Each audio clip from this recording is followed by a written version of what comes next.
JJP anti incumbency है, नाराज है लोग, कहीं वोट ही नहीं देंगे, कैंडिडेट ही नहीं आएंगे, उम्मीदवार ही नहीं आएंगे, टिकट ही नहीं लेगा जेजेपी की कोई भूल करेगा। वर्तमान के विधायक के खिलाफ रोष है जनता में, तो उनका तो खाता ही नहीं खुलेगा, उनका तो विषय ही नहीं। अभी अहंकारी राजा ने हमारा गारंटी शब्द भी चुरा लिया। न्यूज़ देख रहे हैं आप, मेरा नाम है संजय कुमार।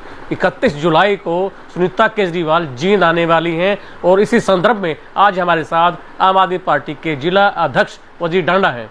सीधे बात करते हैं वजीर डांडा से 2024 के चुनाव में किस तरीके की रणनीति है। हमारा जो खास कार्यक्रम है आज का नेता कल का चुनाव। सीधे बात करते हैं वजीर डांडा से। जी नमस्कार, कैसे हैं आप?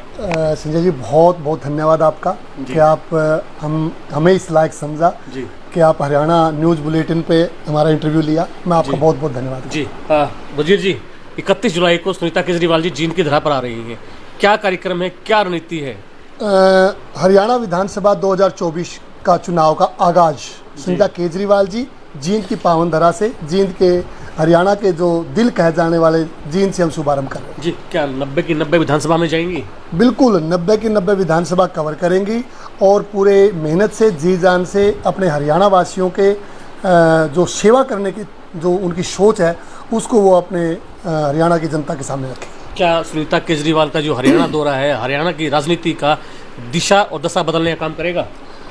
लगभग क्या है, क्योंकि हरियाणा का बेटा अरविंद केजरीवाल जी जो कट्टर ईमानदार, कट्टर देशभक्त, पढ़ा लिखा, बुद्धिमान, उसको सत्ताधारी अहंकारी राजा मोदी जी ने, भारतीय जनता पार्टी ने जिस प्रकार ईडी के माध्यम से जेल में डाला है, पूरे देश नहीं प्रदेश सभी जनता जानती है कि ईडी के मामले में कुछ नहीं मिला। सुप्रीम कोर्ट ने ईडी को फटकार भी लगाई, परंतु दूसरी संस्था के माध्यम से उनको जेल में रखा हुआ है। इसलिए पूरा हरियाणा प्रदेश की जनता की भावना अरविंद केजरीवाल जी और उनकी धर्मपत्नी सुनीता केजरीवाल जी के साथ है। क्यों नहीं रिहा किया जा रहा आपकी पार्टी के नेताओं को, क्या कारण है, क्या कहना है? राजनीतिक दवेश है। जब 13 महीने हरियाणा का किसान बॉर्डर पे बैठा था तो हरियाणा के किसान को बिजली, पानी और अन्य सुविधाएं माननीय अरविंद केजरीवाल जी ने मुहैया कराई। ये उसका दवेश भावना है। जब हमारे अहंकारी प्रधानमंत्री जब किसानों को कच्ची जेल बनाना चाहते थे, दिल्ली के स्टेडियम सरकार से मांगे, अरविंद केजरीवाल जी ने दिल्ली के स्टेडियमों को कच्ची जेल बनाने से मना कर दिया। ये अहंकारी राजा उसकी दुश्मनी निकाल रहा है, परंतु जनता जनार्दन है, लोकतंत्र है, प्रजा का तंत्र है। हिंदुस्तान में कोई अहंकारी राजा लंबा नहीं चला है। ये तो कुछ भी नहीं, अहंकार तो रावण का जो विद्वान था उसका भी नहीं, तो विद्वान भी नहीं है, ये तो अनपढ़ आदमी है, पढ़ा लिखा भी नहीं है। इस अहंकारी राजा का जो है अहंकार जो है खत्म होगा और आम आदमी पार्टी की सरकार होगी। दूसरी पार्टियों ने अपने घोषणा पत्र जारी कर दिए हैं, आम आदमी पार्टी का क्या घोषणा पत्र है, क्या घोषणा है, क्या नीति है विधानसभा चुनाव को लेकर? 77 साल से सुन रहे हैं संकल्प पत्र, घोषणा पत्र, ये पत्र, मैनिफेस्टो। हमारी पार्टी इनसे ऊपर उठ के है। हमारी पार्टी कहती है कि नहीं, झूठे आश्वासन, झूठे वादे नहीं, हम गारंटी देते हैं। और केजरीवाल जी की गारंटी एक मिनट ब्रांडेड है। अभी वैसे तो अहंकारी राजा ने हमारा गारंटी शब्द भी चुरा लिया, चोर है। अजीत पवार, शरद पवार की घड़ी चुरा ली चुनाव चिन्ह, उद्धव जी का तीर कमान चुरा लिया, और तो और जेजेपी की चप्पल और चाबी दोनों चुरा ली। चोर है, किसी के सब चुरा लेता है, किसी की घड़ी चुरा लेता है, किसी का तीर कमान। उस चोर की अब चोरी पकड़ी गई है, पूरी जनता जान चुकी है, समझ चुकी है। इसलिए हरियाणा की जनता के पास केवल एक विकल्प है, जो ईमानदार, कट्टर देशभक्त, पढ़ा लिखा, विद्वान व्यक्ति है, जो जनता की भलाई के लिए संकल्प लिए हुए है, जो गारंटी देता है, अरविंद केजरीवाल। क्या आम आदमी पार्टी की झाड़ू तो चोरी नहीं हो जाएगी? कैसे संभाले रखेंगे उनको? देखो, कोशिश तो पूरी की है भारतीय जनता पार्टी ने। हमारे गोवा के विधायक को डराने धमकाने की कोशिश की, हमारे गुजरात में उम्मीदवारों को भी डरा धमका के पीछे हटाया। कोशिश तो दिल्ली के हमारे विधायकों को खरीदने की, परंतु ये कट्टर देशभक्त है, ये पता नहीं किस मिट्टी के बने हुए हैं। और एक बार तो पूछ भी लिया था कि मोदी जी ने पूछा कि यार ये अरविंद केजरीवाल किस मिट्टी का बना हुआ है। फिर पता है क्या जवाब मिला? उनका ये उस मिट्टी का बना हुआ है जिस प्रदेश की जनसंख्या 2% है और सेना में 12% जवान है। ये उस मिट्टी का बना हुआ है जिस मिट्टी का किसान इस धरती का सीना चीरकर इस देश का पालन पोषण करता है। ये उस मिट्टी का बना हुआ है जिसके पहलवान बेटे और बेटियां हिंदुस्तान के तिरंगे का ऊंचा नाम रोशन करने का काम करते हैं, जो सबसे ज़्यादा मेडल लेके आते हैं। ये हरियाणा की मिट्टी का बना हुआ है। हरियाणा का बेटा, ये ना डरने वाला ना झुकने वाला ढंग का है, तो ना डरेगा ना झुकेगा, उसका चुनाव चिन्ह कौन चुरा लेगा? जी, आपकी पार्टी का हरियाणा से मुख्यमंत्री का चेहरा कौन है? हमारी पार्टी परिस्थितियों के अनुसार देखती है। अभी परिस्थिति ये नहीं है कि मुख्यमंत्री कौन, अभी परिस्थिति ये है कि अच्छी सरकार कैसे आए। अभी परिस्थिति ये है कि भारतीय जनता पार्टी का जो कुशासन है वो कैसे हटे।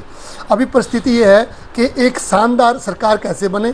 आज जनता ये चाहती है कि बदलाव चाहती है। सबसे पहले बदलाव के लिए जनता जो झाड़ू को वोट करेगी, आम आदमी पार्टी को वोट देंगी, और मैं आपको विश्वास दिलाता हूँ कि आम आदमी का बेटा, आम आदमी हरियाणा का मुख्यमंत्री बनेगा। विधायक की बात करते हैं, जींद से भाजपा के डॉक्टर कृष्ण मिड्डा है, जेजेपी से उप मुख्यमंत्री रहे थे उचाना से दुष्यंत चौटाला जी, आम आदमी पार्टी से आप अपने आप को कहाँ देखते हैं, किसको दावेदार मानते हैं? कृष्ण मिड्डा जी के पिताजी हरिचंद मिड्डा जी को 2 बार विधायक बनाया जनता ने। जींद की जनता ने जितना परिवार, जितना आशीर्वाद, जितना प्यार मिड्डा परिवार को दिया, इतिहास में किसी को नहीं दिया।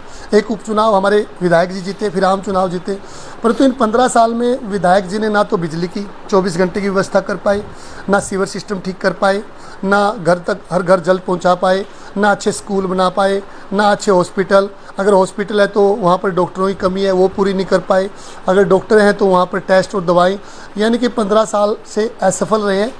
विधायक के खिलाफ रोष है जनता में, तो उनका तो खाता ही नहीं खुलेगा, उनका तो विषय ही नहीं। अभी विधायक जी का कहना है कि सीसी की सड़कें बनवा दी हैं, मेडिकल कॉलेज वो लेके आए, अंडरपास उन्होंने बनवा दिए हैं। हाँ, विधायक जी स्वयं कह रहे थे कि 10 साल में 70% एक मेडिकल कॉलेज का काम हुआ है। मैं तो हैरान था, मैं तो हंसी आ रही थी उसकी बातों पे। खुद ही कह रहे हैं कि 10 साल में मैंने 70% एक मेडिकल कॉलेज बना दिया है। और अगर आप जींद की बात करें, अगर जींद के चारों ओर सड़कों की बात करें, वो प्राइवेट सड़कें हैं जी। सरकार में क्या योगदान है? अगर आप बात करते हैं रोहतक से नरवाना जी, गुंडा टैक्स, टोल टैक्स देके जाना पड़ता है प्राइवेट। अगर आप बात करेंगे भिवानी जाना है, टोल टैक्स। आप बात करेंगे गोहाना जाना है, टोल टैक्स। एक भी सड़क तो ऐसी बताए जो प्राइवेट नहीं है, सरकारी अच्छी है। आप सफीदो जाके देखें, टोल टैक्स नहीं है। आप कैथल जाके देखें, आप यहाँ हांसी जाके देखें, कहाँ है सड़कें, कहाँ है गलियाँ? कुछ नहीं किया। विधायक जी का तो मैं कहता हूँ कि जो असफल रहे हैं, उसकी असफलता के कारण मुझे नहीं लगता कि जनता उनका नाम भी लेगी। वजीर डंडा अपने आप को कहाँ देखते हैं आम आदमी पार्टी में विधानसभा चुनाव में? अगर जींद की जनता ने मुझे आशीर्वाद दिया और पार्टी ने मुझे उम्मीदवार बनाया, मुझे लगता है कि मुझे जींद की जनता एक तरफा आशीर्वाद देगी, प्यार देगी, क्योंकि मैं 36 बिरादरी को साथ लेके चलता हूँ। मैं शिक्षा और स्वास्थ्य और रोजगार के मुद्दों को लेके चलता हूँ। हमारे मुद्दे वास्तविक है, धरातल के हैं, और हज़ारों मेरे युवा नौजवान स्टूडेंट हैं जो आज रोज़गार पर भी हैं और दूसरों को रोज़गार भी दे रहे हैं। तो हमारा संकल्प है कि शिक्षा स्वास्थ्य के साथ जींद को रोज़गार का हब बनाएंगे, यहाँ उद्योग लेके आएंगे। और मुझे उम्मीद है कि आम आदमी पार्टी का पहला विधायक, सबसे पहले जो घोषणा होगी वो वजीर डांडा जींद से होगी। वजीर डांडा का पहली कलम से क्या काम रहेगा जींद की जनता का? शिक्षा, स्वास्थ्य और रोजगार बहुत ही इंपॉर्टेंट मुद्दे हैं, क्योंकि जिस घर में शिक्षित लोग हैं, क्वालिटी एजुकेशन है, पढ़े लिखे लोग हैं, स्वस्थ लोग हैं और रोजगार है, देश निर्माण में तो उनका अहम भूमिका रहेगी। ये मुद्दे अगर 3 हल हो जाते हैं तो मुझे नहीं लगता कोई मुद्दा बचेगा। बसपा इन लोगों का गठबंधन हो गया, क्या कहना है आपका? बस हो गया, क्या कहना है आपका? बसपा अपना वोट बैंक खो चुकी है। बसपा अपना वोट बैंक खो चुकी है। वो बसपा ने तो यूपी में जहाँ सुप्रीमो में बैठी है, उनकी वहीं चुनाव नहीं लड़ा, 0 है।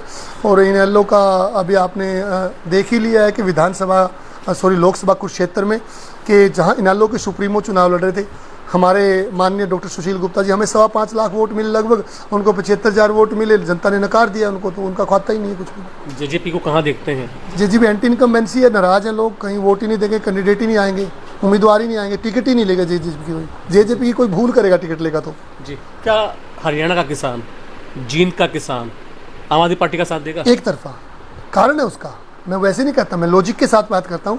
जब हरियाणा का किसान बॉर्डर पर बैठा था, जब सत्ताधारी अहंकारी राजा ने बिजली व्यवस्था ठप कर दी थी, पानी तक उनको नहीं मुहैया करा था, शौचालय तक की मुसीबत थी, तब हरियाणा के बेटे अरविंद केजरीवाल ने उन किसानों के लिए एक कदम आगे बढ़कर दिल्ली से मुफ्त बिजली, पानी और शौचालय इत्यादि की व्यवस्था की। जब जंतर मंतर पर धरना दे रहे किसान जा रहे थे, उनको फूलों से उनकी बारिश की स्वागत किया।